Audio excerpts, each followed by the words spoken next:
Umlandeli kaMaskandi oqavile uthi umthandeni wamanqele kumele avume ukuthi uKhuzani ungaphezulu ngengoma.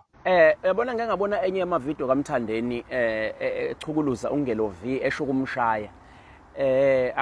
Njengomculo professionally ungiphoxile uMthandeni, ngumculi nje mina ngumuntu othengayo umculo kaMthandeni, angukokoteli ngiyawuthenga nje kahle.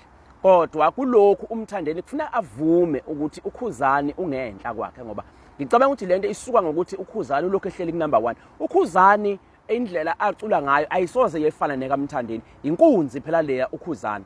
Manje uMthandeni iyamhlula lento uzagcina sefuna ukuyikhiphela ngaphandle ukuthi uyehlulwa uKhuzani. Manje uma isosuka sehamba yochuluza abanye abantu, lento izomehlisa isithunzi. Angakhoshisa ukuthi kwamanje imali usayibona iyangena. Uma ngasabahleli bemcimbi bemdube bonke, kulula ukwakha, kunzima ukwakha iflat kodwa kulula ukulidiliza. Nokugibela esihlahleni nokwehla kwakhona kunjalo.